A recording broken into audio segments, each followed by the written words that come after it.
que quelqu'un peut acclamer le Seigneur? Merci. Je disais, est-ce que tu peux acclamer le Seigneur?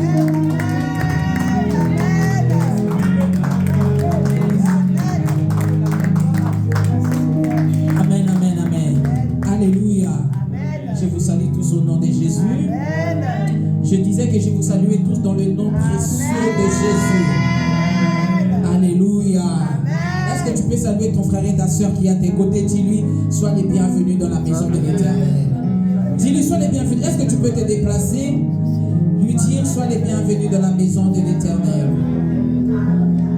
Alléluia. Je vous salue tous au nom de Jésus. Soyez bénis encore ce matin. L'Éternel, notre Dieu, est bon, il est merveilleux. Et nous croyons que le Seigneur Dieu ce matin va encore nous faire du bien. Je vous dis shalom chez vous. Shalom, shalom. Soyez bénis. Amen. Alléluia. Alléluia. Soyez tous bénis au nom de Jésus. Amen, amen. Amen. Soyez bénis. Très heureuse encore de nous revoir ce matin dans la maison de l'Éternel. Très contente d'être parmi vous. Et je sais que le Seigneur va nous faire du bien ce matin. Alléluia. Alléluia. Oh, est-ce qu'il y a quelqu'un ce matin? Je disais Alléluia. Amen. Amen. Soyez bénis. Alors, aujourd'hui, ça va être un peu spécial. Nous pouvons prendre la place.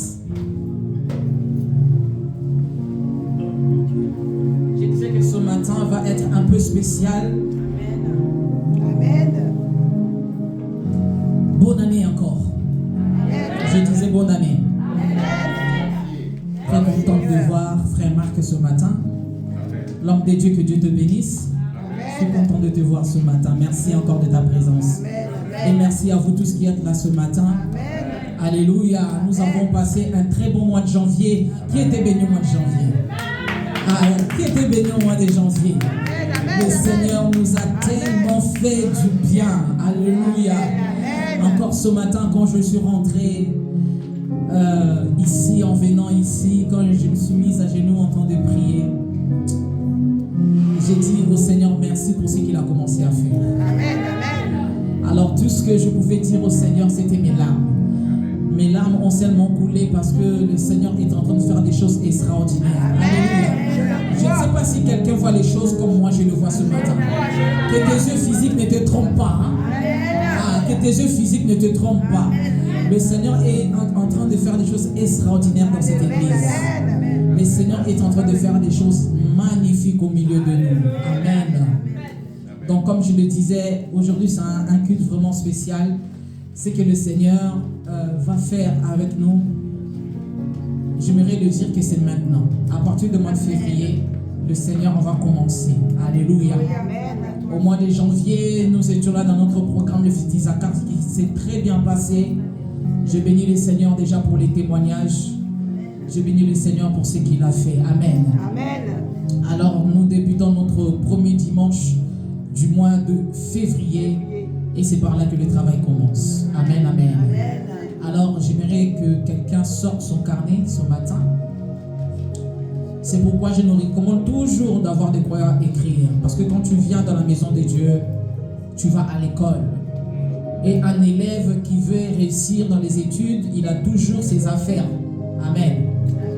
Nous voyons que quand nos enfants vont à l'école et qu'il manque quelque chose, la professeure ou le professeur peut même lui donner un avertissement parce que cet élève n'a pas les éléments qu'il faut pour pouvoir étudier. Et c'est pareil que lorsque nous venons à l'église, tu dois avoir ta Bible et tu dois avoir de quoi écrire. Parce que tu ne sais pas ce que Dieu a mis dans le cœur de l'homme de Dieu, qu'est-ce qui va se passer, qu'est-ce que le Seigneur va nous dire. Donc il faut se préparer en conséquence. Amen. Alléluia. C'est très important. Amen. C'est très important de se préparer. Alors ce matin, c'est un culte, comme je l'ai dit, un peu spécial parce que c'est un culte d'enseignement. C'est pourquoi vous voyez que je suis assise, je ne suis pas debout pour que nous puissions véhiculer le message de Dieu tranquillement. Amen. Et j'aimerais vraiment que si vous avez des questions, écrivez vos questions.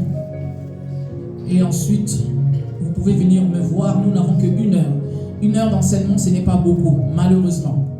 Impossible d'enseigner au bout d'1 heure et impossible de répondre à vos questions. Donc, si vous avez des questions, notez-les quelque part et venez nous voir après. Amen, amen. Et si vous avez aussi besoin de revoir l'enseignement d'aujourd'hui, nous sommes en train de filmer, nous ne sommes pas en direct, mais nous sommes en train de filmer. Donc, si vous avez besoin de cet enseignement, vous me le dites, je vous l'envoie. Amen. C'est très important. Amen, amen. Alors, comme je l'ai dit, cela était important pour nous. Depuis l'année dernière, à la fin de l'année, nous avons parlé de ça dans la pastorale. Nous avons trouvé bon de vraiment d'avoir ces enseignements, de donner ces enseignements pour la connaissance de chacun d'entre nous. Non seulement la connaissance de chacun d'entre nous, mais surtout pour notre croissance. C'est très important de venir à l'église et de devoir grandir. Parce que à quoi bon de venir à l'église chaque dimanche, d'être enseigné et qu'on nous prêche, malheureusement, s'il n'y a pas une croissance spirituelle, c'est qu'il y a un problème. Soit le problème vient de serviteurs de Dieu qui véhiculent la parole, les enseignements, soit cela vient de toi. La dernière fois, nous avons prêché sur la croissance spirituelle, nous avons dit que la croissance également, c'est le vouloir. Lorsque tu veux grandir, tu vas grandir. Alléluia. Amen. Parce que c'est vraiment le vouloir. La croissance spirituelle, ce n'est pas comme la croissance physique. La croissance physique, nous n'avons pas le contrôle. Mais la croissance spirituelle, tu peux avoir le contrôle sur ça. Et tu as le pouvoir sur ça si tu veux grandir. Alléluia. Amen. Si tu veux grandir, alors mets en pratique les enseignements, mets en pratique les prédications, médite la parole de Dieu, écoute les enseignements, réécoute les enseignements, lis la parole de Dieu, médite la parole de Dieu. Et surtout, faire confiance à l'Esprit de Dieu, que le Saint-Esprit, lui qui est le maître par excellence, pour pouvoir t'enseigner ce qu'il doit t'enseigner. Et je pense que le Seigneur Dieu va énormément te faire du bien et tu pourras grandir. Alléluia. Amen. Nous l'avons vu il y a 2 semaines, que lorsque Paul parlait encore à l'église de Corinthe, en leur disant que comment ça se fait que jusqu'à présent, on doit encore vous donner encore des choses basiques, des choses qui ne sont pas vraiment importantes pour vous, alors que vous devez être de maître déjà, mais malheureusement, vous êtes encore enfant. Pourquoi? Parce que jusqu'à présent, malgré la manifestation de dons, mais vous restez encore des enfants. Alléluia. Il y a un moment où nous devons manger la nourriture des grands, afin de mûrir. Et ça, il faut le vouloir. Amen, amen. Donc, comme je le disais, c'est un culte d'enseignement. Donc, prenez des feuilles, prenez vos cahiers. Et si c'est votre propre Bible, prenez votre Bible avec des surligneurs. Parce que nous allons beaucoup écrire et nous allons beaucoup lire la parole de Dieu. Donc, je demanderai déjà à notre sœur Emma d'être assez rapide pour nous mettre des versets bibliques. Alléluia. Nous avons beaucoup de versets, quelques versets que nous allons lire, mais beaucoup de versets que vous allez écrire. Parce que nous n'allons pas avoir le temps de tout lire ici. Quelques versets que moi-même je vais lire pour aller plus vite, et d'autres, c'est à vous de le lire. Alors, aujourd'hui, nous allons parler sur les 5 ministères. Est-ce que quelqu'un peut dire 5 ministères? 5 ministères. 5 ministères. Est-ce que tu peux le dire encore? 5 ministères. 5 ministères. Les 5 ministères, par la grâce de Dieu, ici, nous avons 3 ministères dans cette église. Nous avons un apôtre, nous avons un pasteur et nous avons 2 prophètes. Alléluia. Amen. C'est une grâce de voir que dans une église, il y a déjà 3 ministères qui travaillent pour le bien de l'église. Et ça, c'est important. Alors, nous allons parler sur les 5 ministères que nous connaissons. Alors, souvent nous attendons que vous entendez parler des 5 ministères. Mais à quoi servent réellement les 5 ministères? Alléluia. Alors, les ministères, nous devons d'abord comprendre que les 5 ministères ont été donnés à l'église pour une certaine œuvre. Chacun a des talents particuliers, utiles à la vie de l'église, mais en tant qu'enfant de Dieu, nous devons reconnaître les dons et l'identité spirituelle de nos leaders spirituels. C'est c'est important. Je prie que le Saint-Esprit prenne le contrôle de ces lieux et que le Saint-Esprit puisse nous aider à comprendre. Nous parlons des leaders spirituels. Malheureusement, dans le temps dans lequel nous sommes en train de vivre, beaucoup de personnes qui se sont autoproclamées leaders. Quand je parle de leader, pasteur, tout ce que vous voulez, c'est-à-dire parmi les 5 ministères. Mais en tant que chrétien, enfant de Dieu, tu as cette grâce de détecter si réellement cette personne qui s'est fait appeler pasteur, prophète, docteur est réellement ce qu'il prétend être. Alléluia. Amen. Donc je disais que nous devons reconnaître le don et l'identité spirituelle de nos leaders spirituels. Nous sommes censés marcher sous l'autorité d'un ministère ou d'un leader. Je pense que c'était dimanche, je pense, ou samedi, quand l'homme de Dieu a dit que une brebis qui n'a pas de berger, ce n'est pas une brebis. Un chrétien qui n'a pas de pasteur, tu n'es pas un chrétien parce que tu dois avoir un leader. Cet animal, la brebis, Dieu l'a fait pour être guidé. Ce n'est pas comme les autres animaux qui peuvent se guider seuls. Mais la brebis a besoin toujours d'un berger pour le guider. En effet, il est nécessaire d'avoir un conducteur spirituel. J'ai bien dit un conducteur, je n'ai pas dit des conducteurs. Même aujourd'hui, nous en rendons compte que beaucoup de chrétiens ont plusieurs pasteurs, ont plusieurs leaders. Et ça, c'est un danger. Parce que chaque pasteur a un message que Dieu lui a donné. Et chaque brebis doit avoir son berger. Il avait donné un exemple concernant, il avait rencontré un homme de Dieu qui avait rencontré 3 troupeaux de brebis avec 3 bergers. Mais comme Jésus dit que mes brebis connaissent ma voix, ça veut reconnaître la voix du bon berger, malgré même s'il y a 3 bergers, 3 pasteurs, chaque fidèle ou chaque chrétien, chaque brebis, c'est reconnaître la voix de son pasteur. Amen. La voix de son berger. Amen. Alléluia. Amen. C'est très important. Reconnaître cette grâce-là, c'est important. Alors nous allons commencer. S'il te plaît, si tu peux nous balancer Hébreux chapitre 13 au verset 17. On écrit Hébreux chapitre 13 au verset 17. Merci. Hébreux chapitre 13, verset 17. Je vais répéter plus souvent puisque nous sommes en train d'écrire, c'est un enseignement. Hébreux chapitre 13, au verset 17, la Bible nous dit: obéissez à vos conducteurs et ayez pour eux de la déférence, car ils veillent sur vos âmes comme devant rendre compte. Qu'il en soit ainsi, qu'ils le fassent avec joie et non en gémissant, c'est qui ne vous serait d'aucun avantage. Alléluia. Amen. Obéissez à vos conducteurs, obéissez à votre pasteur.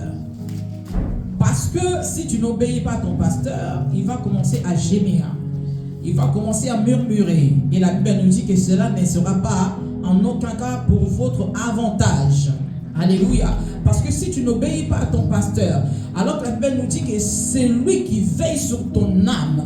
Ça, c'est une question qui m'a été posée par un frère de cette église, que est-ce que entre le pasteur, notre père spirituel, et notre père biologique, qui a plus d'autorité? Alors je lui ai répondu, les deux ont la même autorité. Le père spirituel, c'est lui qui veille sur ton âme, parce qu'il a cette autorité. Et le père physique qui t'a mis au monde, c'est également celui qui t'a mis au monde, et tu es lui, dans le sens que tu portes son ADN. Donc il faut juste être équilibré dans ces deux choses-là. C'est pas que le pasteur est plus important que mon père, ou bien mon père est plus important que mon pasteur. Ce n'est pas ça. Chacun d'eux joue des rôles très importants. Ton père biologique peut également être ton père spirituel s'il est dans le ministère. Et si Dieu lui dit que cet enfant, c'est ton enfant. Parce qu'on ne choisit pas un père spirituel. C'est Dieu qui nous donne le père spirituel. Amen, amen. Amen. Obéissez à vos conducteurs et ayant pour eux de la déférence, car ils veillent sur vos âmes comme devant en rendre compte. Qu'il en soit ainsi, qu'ils le fassent avec joie et non en gémissant, c'est qui ne vous serait d'aucun avantage. Nous devons respecter les autorités spirituelles que Dieu nous a données. Dieu nous a confié un leader pour notre croissance, notre accompagnement quotidien. Dieu est un Dieu d'ordre. Amen. Alléluia. Amen. Dieu, c'est un Dieu d'ordre. Donc, il prend un pasteur, il prend un leader, il le met devant nous pour nous conduire, pour notre croissance. Alléluia. Même si nous avons de nombreux pasteurs par internet ou les médias sociaux, mais nous devons considérer notre pasteur local à avoir un sentiment d'appartenance à notre église locale. Très important. Aujourd'hui, nous pouvons suivre beaucoup de pasteurs sur internet, beaucoup des églises, mais la priorité doit d'abord être ce que dit ton pasteur. Alléluia. Amen. Parce que celui qui veille sur ton âme, ce n'est pas le pasteur que tu suis.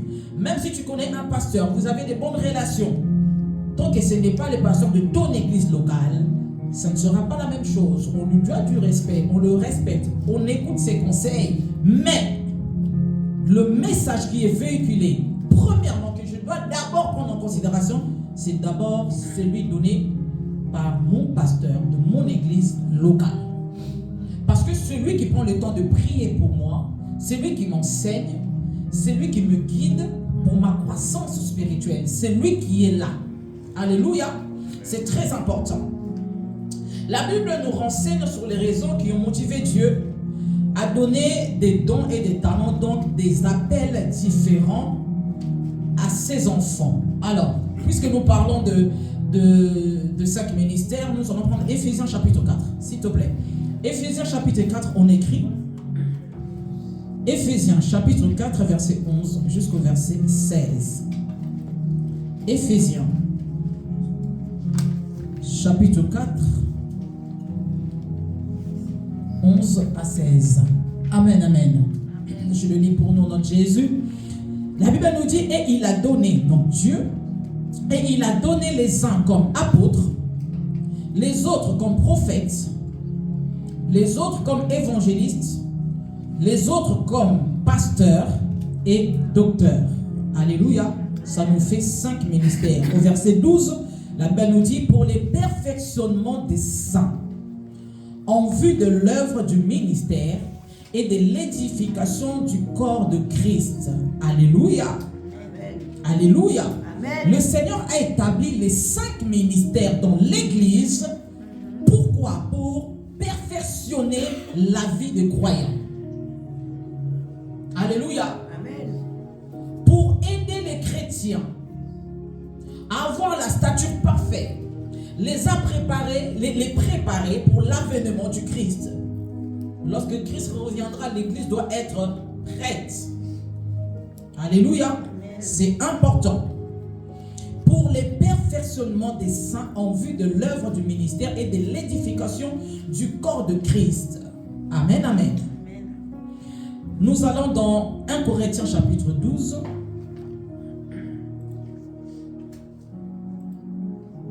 1 Corinthiens chapitre 12 au verset 4. Je vais ouvrir une grande parenthèse et je vais la refermer très vite. Je vais survoler ça parce que c'est quand même important. 1 Corinthiens chapitre 12, verset 4 jusqu'au verset 6. La Bible nous dit, il y a diversité des dons, mais le même esprit. Diversité des ministères, mais le même Seigneur. Et diversité d'opérations, mais le même Dieu qui opère tout en tous. Alors, dans les livres d'Éphésiens, on nous parle de 5 ministères. Pourquoi est-ce que Dieu a établi les 5 ministères?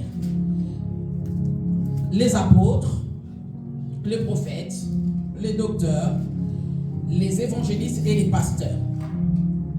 Et ensuite, dans les livres de 1 Corinthiens chapitre 12, on nous parle des dons. Alléluia. On nous dit qu'il y a diversité de dons, donc il y a plusieurs dons, même le même esprit. Et ensuite, il y a diversité de ministères, donc les 5 ministères, mais le même Seigneur, ou sinon le même Christ. Et en troisième, on nous dit qu'il y a diversité d'opérations, c'est-à-dire le mode opératoire. Comment est-ce que les dons vont s'opérer, et également comment est-ce que le ministère va s'opérer. Mais on nous dit que c'est le même Dieu. Donc ici, nous voyons déjà la Trinité. Alors j'ouvre cette petite parenthèse que je vais refermer très vite. Nous voyons trois aspects. On nous parle de dons, le même esprit. On nous parle de ministère, le même Seigneur, donc le même Christ. Et on nous parle le mode d'opération, le mode opératoire, mais le même Dieu. Alors, vous devez savoir le don spirituel que nous avons. Il y a en tout 9 dons que nous allons voir. Les dons sont donnés par l'Esprit, par le Saint-Esprit. Alléluia. Les dons sont donnés par le Saint-Esprit. C'est pourquoi on nous dit qu'il y a diversité de dons, mais le même esprit. Et le même esprit, là, si vous regardez bien dans vos Bibles, avec un E majuscule. Donc, c'est le Saint-Esprit qui donne les dons. Écrivez-moi ça. Les 9 dons sont donnés par le Saint-Esprit. C'est pourquoi on appelle ça les dons de l'Esprit. Alléluia. Amen. Ensuite, on nous parle de diversité de ministères. Donc, il y a 5 ministères. Mais les 5 ministères sont donnés par Jésus-Christ. C'est pourquoi un homme de Dieu, on l'appelle le don de Christ.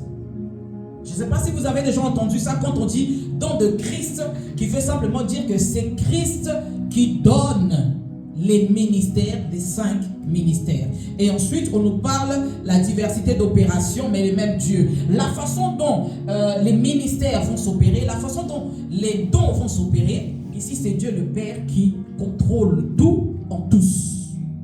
Amen. Amen, amen. Est-ce que jusqu'à là ça va? C'est un enseignement. Si je vais trop vite, vous me dites. Comme je l'ai dit au début, le travail commence. On ne peut pas avoir des ministres à l'église sans pour autant savoir comment fonctionnent les ministères. Pourquoi est-ce qu'il y a les 5 ministères? Est-ce que les ministres ont également les dons? Vous devez avoir tout ça parce que c'est la base. Alléluia. On ne peut pas aller plus loin avec l'église si on ne met pas d'abord le fondement. Obligatoirement. Et ça, l'église doit le comprendre. Nous devons le comprendre.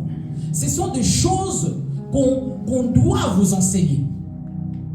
Et que vous devez être apte à comprendre ce qu'on vous enseigne. Et ça, je le répète toujours. Si vous n'avez pas compris quelque chose, nous sommes là pour vous. Venez nous voir. Pour votre propre bien. C'est pourquoi le Seigneur nous a mis devant vous. Alléluia.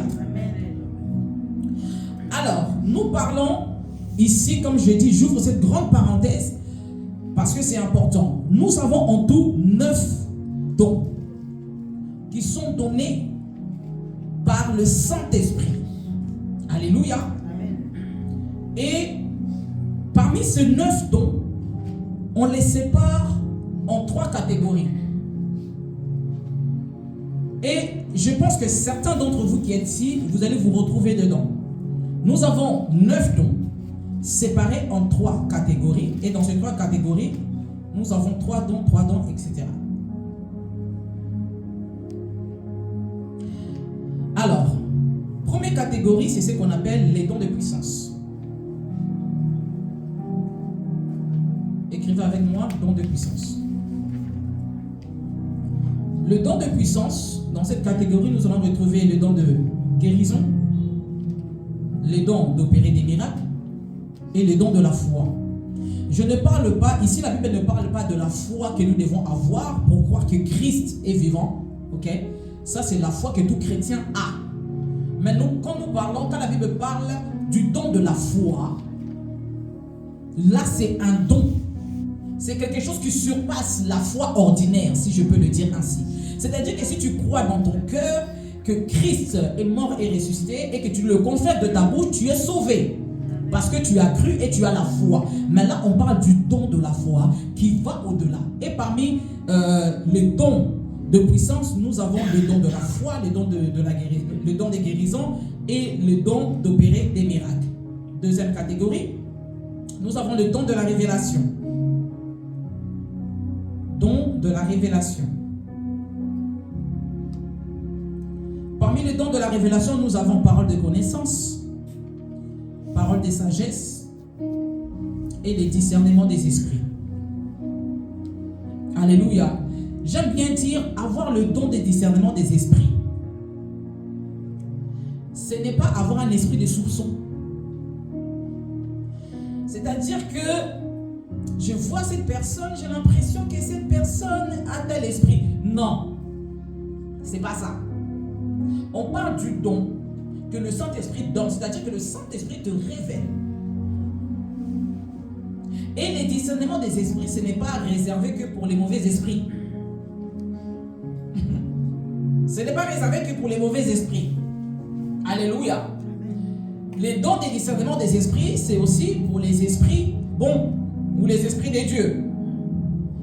Et ce n'est pas un don de soupçon, parce que quand tu soupçonnes quelqu'un, tu n'as pas un discernement des esprits. C'est un esprit mauvais que tu as, malsain de soupçonner tout le monde.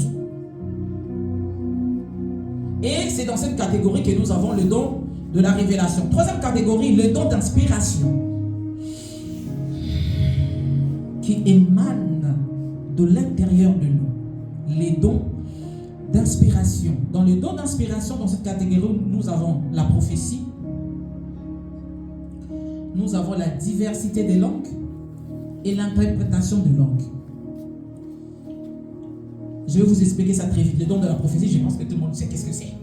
On n'a pas besoin que nous puissions aller là. Quand nous parlons de diversité des langues, c'est une personne que Dieu a donné ces dons-là. En arrivant quelque part, tu arrives quelque part, le Seigneur te met à cœur de faire passer un message. Mais tu te rends compte que dans ces milieux-là, personne ne parle ta langue. Et si tu as le don de diversité de langues, tu vas commencer à parler leur langue à eux. Alléluia. Amen. Tu commences, alors que tu n'as pas appris cette langue-là, mais tu commences à parler cette langue parce que Dieu veut véhiculer un message.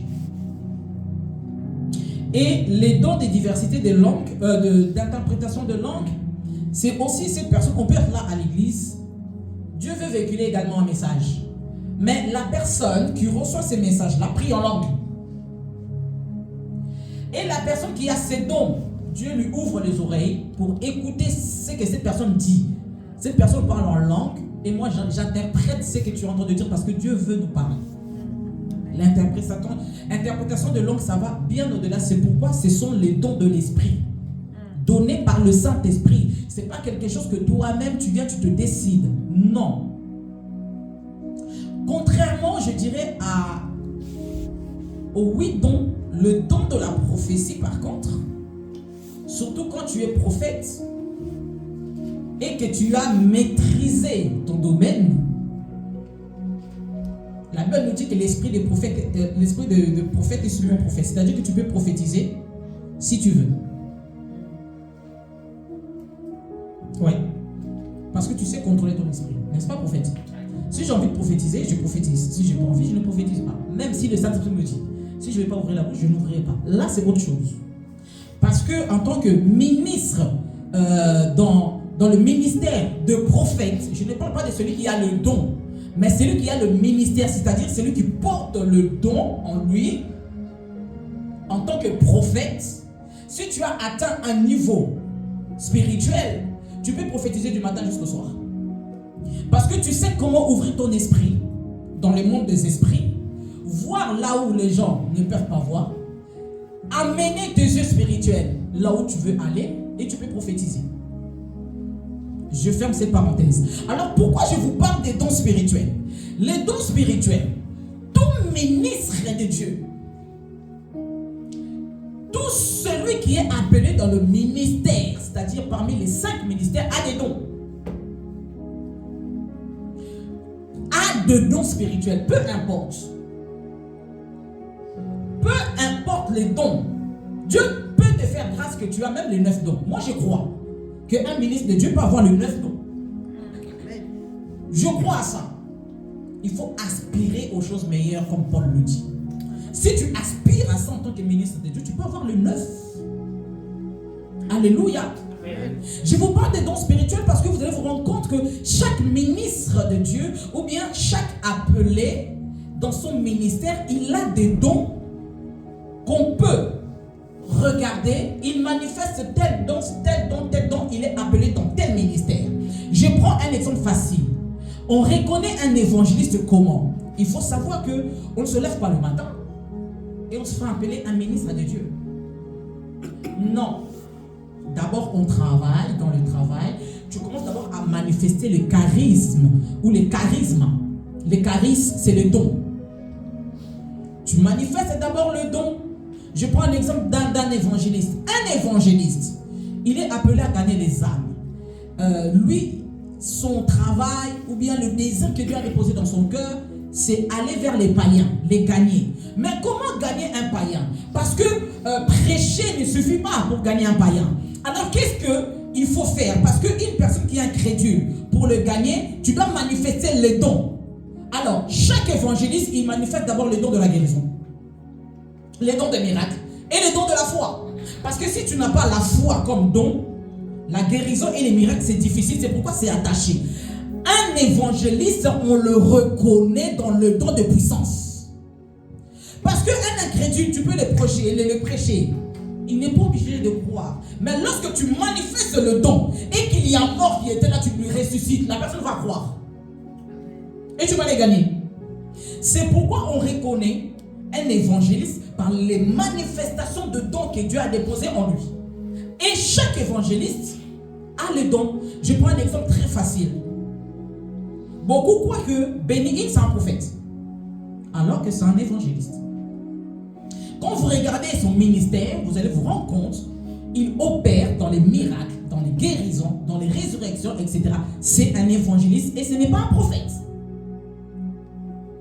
Il peut prophétiser. Il peut avoir le don, mais il n'est pas le don. C'est un évangéliste. Alléluia. C'est pourquoi j'ai ouvert cette grande parenthèse pour vous parler de dons.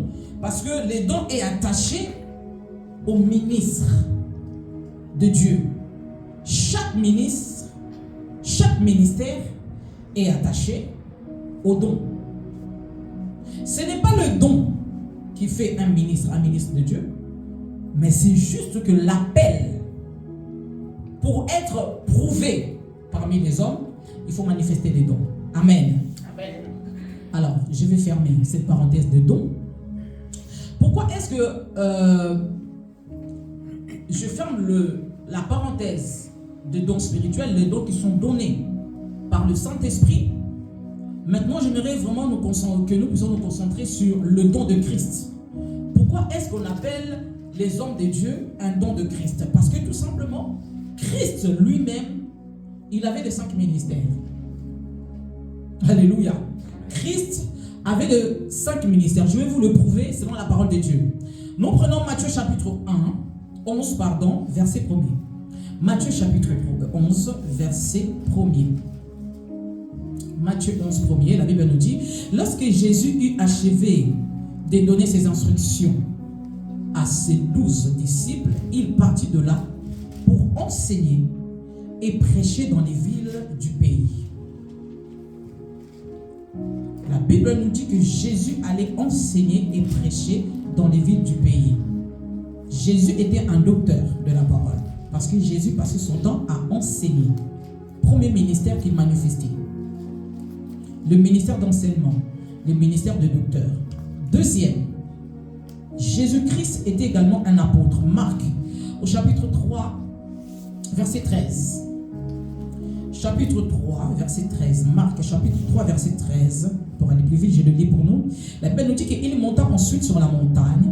Il appela ceux qu'il voulut et ils vinrent auprès de lui.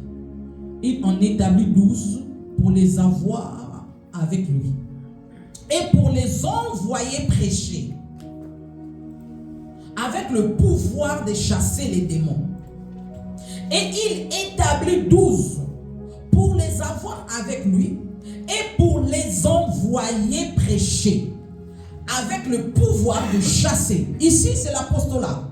Il établit, il les enseigne, il met les fondements, il met la fondation. C'est le travail d'un apôtre. Alléluia. Jésus n'était pas simplement un enseignant, un docteur, mais il était également un apôtre. Amen, amen. Est-ce que jusqu'à là, ça va? Jésus était également le pasteur ou le berger. Jean chapitre 10 au verset 14.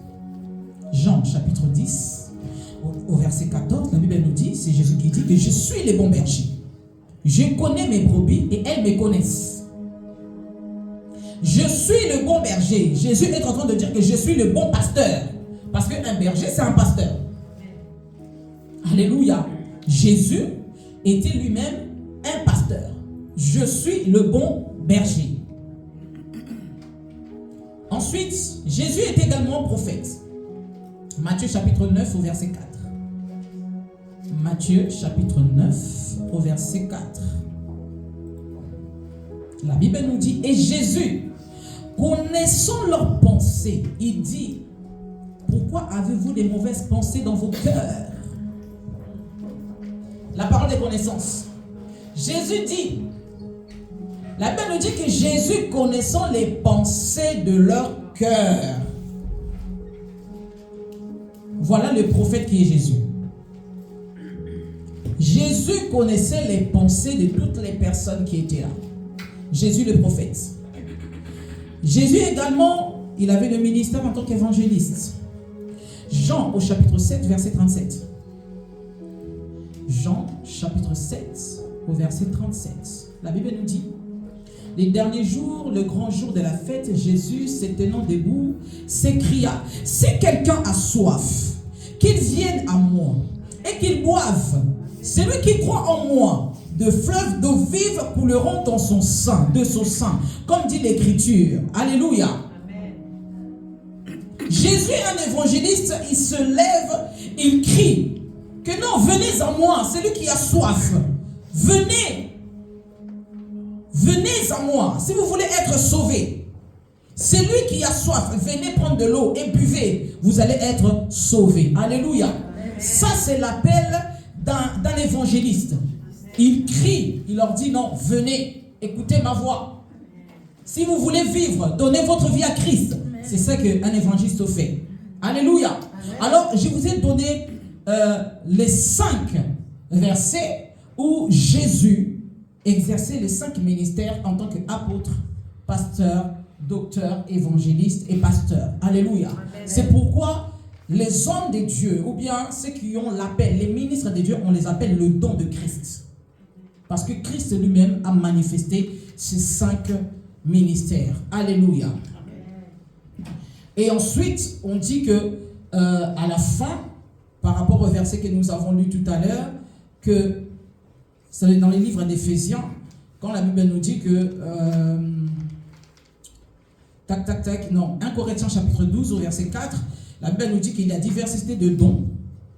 On a déjà vu, mais le même Seigneur, diversité de ministères que nous venons de voir et diversité d'opérations, mais le même Dieu.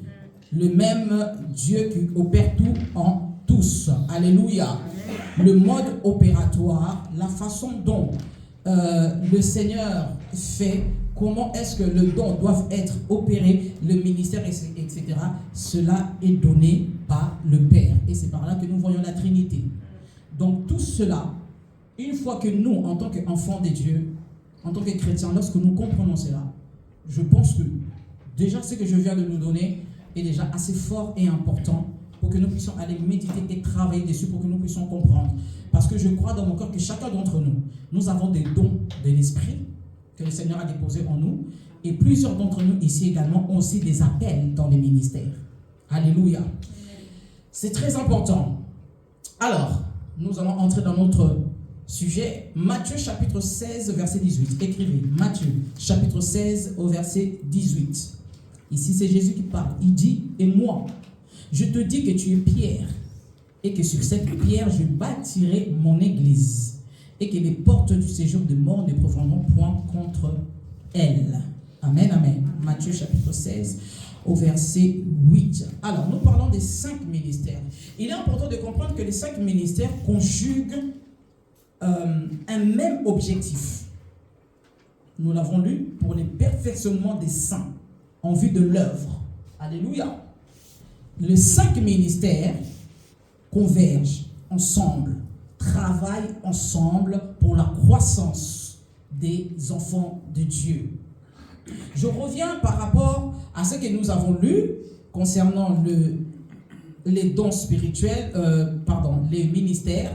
Quand la Bible, Éphésiens chapitre 4, quand la Bible dit que Dieu, il a donné aux uns comme apôtres, ensuite prophètes, ensuite évangélistes, pasteurs et docteurs. Beaucoup des enfants de Dieu pensent que l'apôtre est plus grand que le docteur.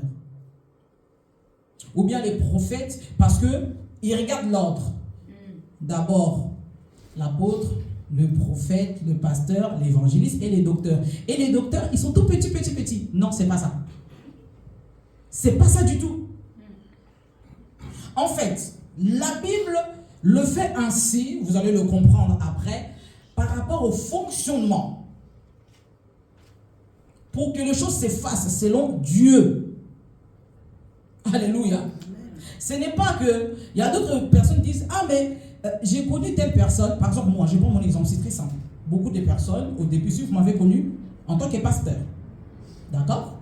Et aujourd'hui, en tant que prophétesse. Beaucoup de personnes m'ont dit, mais tu as monté de niveau, tu as quitté du niveau de pasteur, maintenant tu es prophétesse. C'est pas ça. Je vais vous expliquer. J'ouvre encore cette parenthèse. Parfois, Dieu, ce n'est pas pour tout le monde. D'autres personnes, Dieu vient révéler, les dons se manifestent, le charisme se manifeste, l'appel se manifeste, c'est ton appel jusqu'à... On t'ordonne. On ne te consacre pas, on ordonne la personne. Il y a d'autres personnes, ton pasteur voit que cette personne a cette grâce. Cette personne manifeste ses dons. Mais ce n'est pas vraiment ton appel initial que Dieu a prévu pour toi. Mais pour que le ministère que Dieu t'a appelé se développe, grandisse un peu plus, sorte plus souvent, tu dois commencer quelque part. On te consacre, on ne te ordonne pas, c'est deux choses différentes. Consacrer une personne, ordonner une personne, c'est deux choses. C'est-à-dire, consacrer, on te consacre à un travail. Aujourd'hui, nous avons des pasteurs assistants. Ok? Une personne qui travaille à côté du pasteur, parce qu'il est appelé à un ministère, mais il doit connaître d'abord ce travail, etc., etc. Plusieurs personnes ont commencé en tant que les pasteurs assistants des AP. Et dans quelques années, 2 ans, 3 ans, 4 ans, tu grandis spirituellement. Le niveau aussi également grandit, parce qu'il faut savoir que dans la spiritualité, il y a des niveaux. Il y a des niveaux. Nous n'avons pas tous les mêmes niveaux spirituellement. Nous n'avons pas tous la même gabarit spirituellement. Cela dépend de toi, dépend de ton niveau de croissance. Comment est-ce que tu vis ta relation avec le Seigneur? Plus tu grandis et plus certaines choses s'ouvrent. Ok? Et c'est là qu'on remarque, oui, cette personne est prête. Si la personne n'est pas prête, moi personnellement, je n'étais pas prête à être prophétesse. Alors là, pas du tout. Parce que j'allais faire des dégâts. Par rapport à mon caractère et mon comportement. J'allais vraiment faire des dégâts. Mais j'étais obligé de passer par le ministère pastoral, en fait, d'être brisé sur certaines choses. Et acquérir aussi la maturité. Ça m'a pris 10 ans en tant que pasteur. 10 ans en tant que pasteur, le Seigneur a travaillé sur moi. Le Seigneur m'a fait comprendre certaines choses. Et d'ailleurs, le ministère prophétique, je ne le voulais pas. Je ne voulais pas ce ministère. Parce qu'il me semblait que c'était très compliqué. Le ministère prophétique est déjà très compliqué et tout ça. Donc, je ne voulais pas m'entendre parler. J'étais bien en tant que pasteur. 10 ans après, j'ai eu le temps de travailler aussi dans mon intimité avec le Seigneur, que le Seigneur me révèle beaucoup de choses, etc. Et aussi accepter aussi cet appel. 10 ans après, quand j'étais prête, mais même si j'étais prête, Dieu devait confirmer que la personne est prête. Pour que tu sois enfin ordonné. Parce que lorsqu'on t'ordonne, quand on parle d'être ordonné, c'est te donner l'ordonnance spirituelle, je parle. C'est-à-dire, parce que chaque ministre de Dieu, vous devez le savoir, a l'armée qui l'accompagne spirituelle dans le ministère, dans lequel le Seigneur l'appelle. C'est-à-dire, les anges du ministère existent. Le manteau existe pour pouvoir t'accompagner dans le ministère. C'est pourquoi tu dois avoir l'ordonnance spirituelle. Tu n'as pas été ordonné, tu veux chasser certains démons au nom du pasteur. Le démon va te dire avec quelle autorité que tu as, parce que tu n'es pas pasteur. Tu n'as pas été ordonné. Les démons ne le voient pas. Les cartons là, ils ne le voient pas. Et ça, c'est très important. Nous allons voir ça par la suite. D'accord? Alors, nous avons parlé, comme je disais, qu'il était important de comprendre que les 5 ministères conjuguent ensemble, conjuguent un même objectif. Servir d'abord le Christ. Cet objectif doit être poursuivi par chacun. Servir en gardant dans l'esprit la construction de l'Église et avec l'humilité et le discernement. Le ministère n'est pas pour nous, mais pour le bonheur des autres. Important. Le ministère, ce n'est pas par celui qui est appelé ministre de Dieu, mais c'est pour les autres. Celui qui est appelé à servir doit le faire avec le sens de responsabilité. C'est pourquoi j'ai dit que moi je n'étais pas prête parce que je ne voulais pas du tout ça. Si on m'avait ordonné en tant que prophétesse, je n'allais pas prendre mes responsabilités comme il faut. Donc chacun doit avoir le sens des responsabilités. Il faut persévérer, travailler et se donner dans les ministères dans lesquels le Seigneur t'a appelé. Amen, amen. C'est important. 1 Corinthiens chapitre 1 au verset 7. On écrit 1 Corinthiens chapitre 1 verset 7.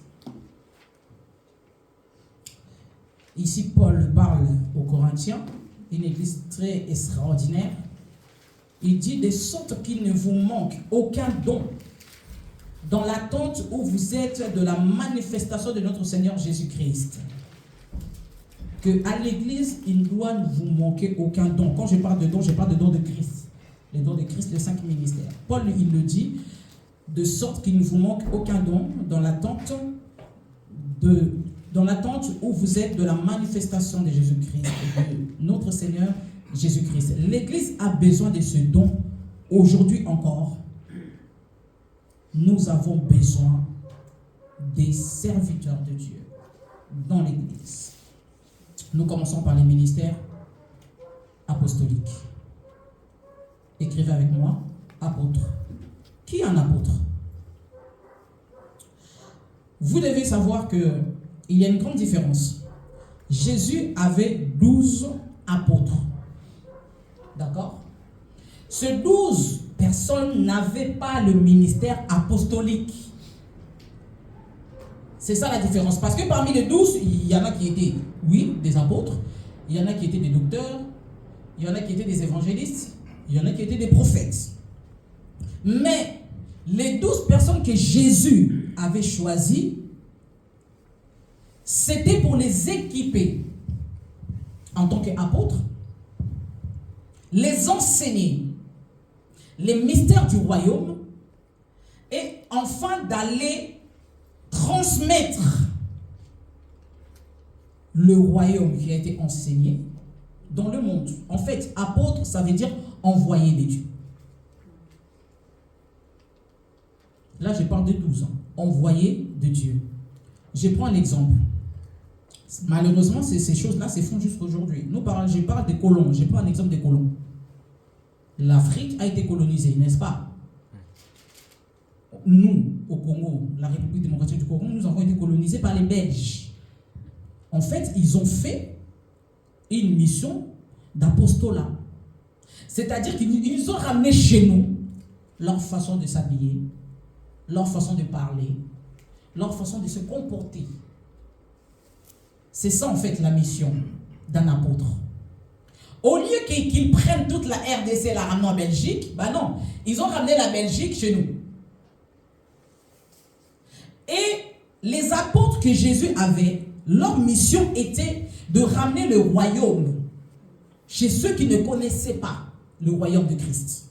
Les envoyés de Dieu. C'est pourquoi ils ont été formés pendant 3 ans et demi par Dieu, enseignés. Le Seigneur leur a imposé les mains pour avoir les dons, etc., etc. Amen, amen.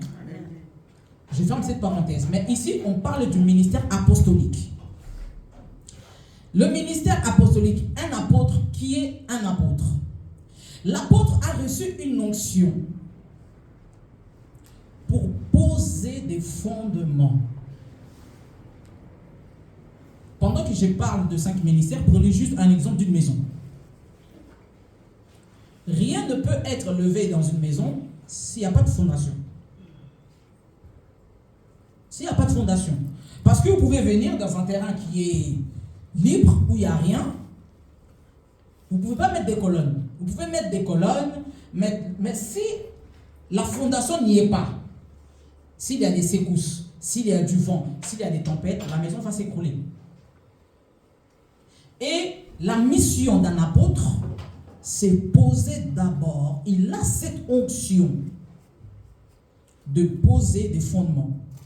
Visualiser les champs par lesquels l'Église doit avancer. Un apôtre, c'est un visionnaire, un fondateur, un bâtisseur d'Église. Son leadership est indiscutable. Pas parce qu'il dit que, ah non, moi ce que je fais, que personne ne discute, c'est pas ça. C'est-à-dire sa mission, on le voit. On ne peut pas discuter. C'est un visionnaire, c'est un leader. Il est en train de poser les fondements. Il est en train de nous enseigner. Il est en train de bâtir des choses. On ne peut que croire à son ministère. Alléluia. Amen. L'apôtre affronte des nations avec une force de conviction qui pousse ceux qui le suivent à l'écouter et à lui obéir. C'est-à-dire qu'un apôtre, lorsqu'il a une vision, il a vu le chemin où l'Église doit aller. Il pose les fondements, il enseigne, etc. Et lorsqu'il vous parle, vous sentez cette conviction de croire en lui et de le suivre. Sans pour autant qu'il faut soyez obligé à faire quoi que ce soit. Parce qu'il a cette onction. C'est pourquoi tout à l'heure je parlais du manteau, de l'ordonnance, parce que lorsque tu es ordonné, tu reçois cette onction-là. Alléluia. Lorsque tu reçois cette onction-là, cette onction opère. C'est-à-dire que toi, lorsque tu opères dans l'onction apostolique. Et cette onction-là, le manteau que tu as reçu, les anges du ministère t'accompagnent. Alléluia. Amen. Il redynamise l'Église, lui donne une vision nouvelle pour qu'elle se déploie à nouveau. Il est aussi responsable de l'enseignement des ministères qu'il établit. L'apôtre ne s'autoproclame pas apôtre. C'est comme parmi les 5 ministères. Tu ne vas pas te lever le matin et te dire que moi je suis un apôtre parce que j'ai bâti beaucoup des églises. Un apôtre, est-ce qu'il est appelé à bâtir beaucoup d'églises? Est-ce que c'est comme ça qu'on reconnaît un apôtre? Oui et non. Parce qu'un apôtre, ce n'est pas le fait d'avoir beaucoup d'églises qu'on appelle apôtre. Parce que les gens aujourd'hui croient que quand une personne bâtit beaucoup des églises, qu'il est devenu apôtre. Non. C'est une mission. C'est une onction qu'on porte. C'est vrai que tu as les capacités. Que tu peux bâtir beaucoup des églises. Mais on ne bâtit pas des églises parce que je veux. Une église, on l'a bâtie parce que Dieu m'a dit. Parce que Dieu m'a envoyé. C'est pourquoi je connais beaucoup de pasteurs qui ont plusieurs églises, mais ils sont pasteurs, ils ne sont pas apôtres. Le ministère, c'est une onction, c'est un manteau, c'est un mandat, c'est une ordonnance. Ce n'est pas le fait de bâtir beaucoup des églises. Alléluia. Amen. C'est très important. L'apôtre ne s'autoproclame pas. Ce sont ses actes et ses œuvres qui le mettent en lumière. L'apôtre Paul le dit dans le livre de 2 Corinthiens, écrivez seulement, si tu peux nous mettre, si tu peux, 2 Corinthiens chapitre 12 au verset 12. Il dit, les preuves de mon apostolat ont éclaté au milieu de vous par une patience à toute épreuve, par des signes, des prodiges et des miracles.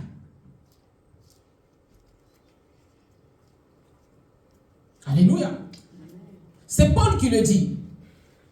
Que les preuves de mon apostolat, de mon appel, ont éclaté au milieu de vous avec patience. Certes, à toute épreuve, j'ai résisté, mais par des signes, de prodiges et des miracles.